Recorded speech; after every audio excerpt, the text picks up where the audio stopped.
Salut à tous, ravi de vous retrouver sur canalturf.com. On va évoquer le programme de ce mercredi 26 juin, Quintet Plus sur l'hippodrome de Vichy. Il s'agira du prix du Bois du Bouc. Concernant cette épreuve, j'ai placé en tête de ma sélection la jument Black Rain, numéro 11. À mon avis, c'est une lauréate en puissance. Elle peut se targuer d'avoir déjà signé 4 victoires en 2019. Les 2 dernières en date ayant été obtenues corde à droite comme à Vichy et également ce mois-ci courant juin. À mon avis, elle s'annonce redoutable. Je lui poserai le numéro 7, Azur du Lupin, qui reste lui aussi sur une victoire. Une victoire obtenue sur cette piste et sur ce tracé le mois dernier, et ce dans le chrono d'une 13-6. Ça doit suffire ici pour terminer sur le podium. On le reposera le numéro 4, Bérénice du Loisir, qui a remporté 3 de ses 7 dernières sorties publiques. Elle a gagné sur cette piste au mois de mai. À la faveur d'un parcours caché, c'est un impératif pour elle. Elle devrait finir vite et pourquoi pas mettre tout le monde d'accord. À mon avis, sa place est sur le podium. Le numéro 4, Bérénice du Loisir. J'ai également retenu en mon rang le numéro 10, Botticino, qui a été disqualifié certes à Bordeaux, mais auparavant il avait pris la 4e place d'un quintet sur ce tracé. Le numéro 8, Bongenilou, qui vient d'améliorer son chrono à Caen.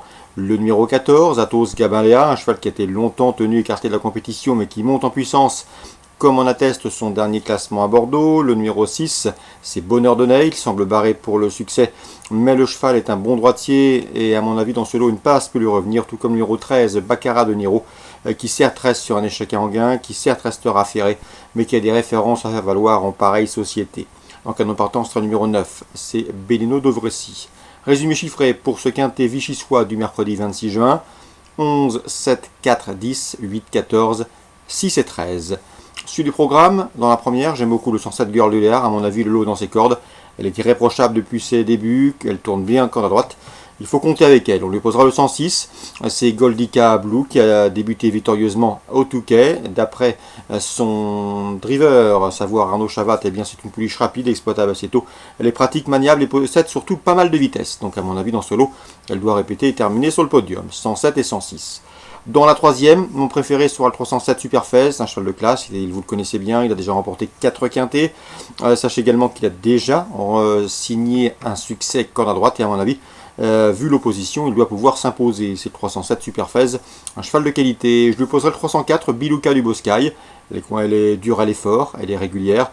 Son entraîneur escompte une nouvelle fois un bon comportement. En tout cas, elle est confirmée à ce niveau et devrait pouvoir défendre chèrement ses chances. 307 pour la victoire, jeu simple. Pour d'éventuels couplets, on rajoute le 4, 307, 304. On passe à la 7e avec le 713 Esquisse Marceau. Elle est difficile à conseiller, mais en même temps elle peut s'imposer. Je m'explique. J'ai pu m'entretenir avec Grégory Laurent, son entraîneur. Il m'a dit qu'elle était en retard de gain, qu'elle avait la pointure d'un lot comme celui-là, mais malheureusement elle reste très délicate, notamment au moment de la mise en jambe, au moment du départ. Bref, si elle s'élance correctement, elle peut parfaitement confirmer son succès obtenu récemment sur cette piste. Donc le 713 Esquisse Marceau, à mon avis, ce sera tout ou rien, première ou disqualifiée. On lui posera le 712, Églantine du Jour, qui vient de prouver sa forme à Juliange pas plus tard que dimanche en faisant l'arrivée. Et le 708 également, c'est Enigma du Vif qui est au mieux en ce moment. 713, vous l'aurez compris, un petit peu tout ou rien, l'opposition, le 12 et le 8. On passe à Dieppe, réunion 2 dans la première. J'aime beaucoup le 101, Givrure, qui se présente à réclamer. 3 courses pour elle à réclamer. Résultat, une victoire et 2 places de 3e. Elle doit pouvoir confirmer. Le 206 également, c'est Roll on the Dice, qui compte 2 podiums en autant de courses courues et proche de sa course. Et à mon avis, ce 206 va la trouver ici.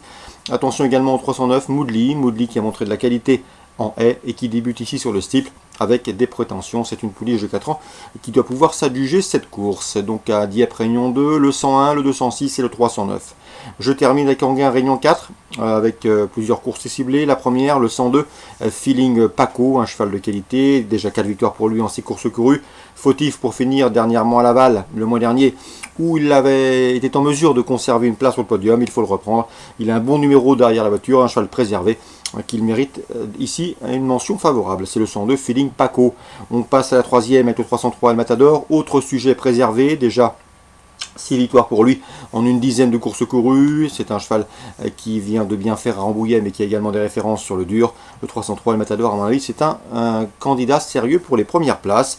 Et je termine avec la 5e, le 508 Dream the Best. Le cheval est en plein épanouissement, en pleine bourre actuellement. Lors de ses 5 derniers parcours, il a signé 4 victoires. Il a gagné à la Capelle dernièrement dans un excellent chrono, une 11-9 si ma mémoire est bonne. Il a également gagné à Anguin au mois d'avril-mai. Bref, ici, ici. Dans ce lot, c'est le cheval à battre, c'est le 508. Dream the Best est à Anguin, Réunion 4. Excellent jeu à tous, bonne journée. Rendez-vous désormais demain pour un nouveau programme.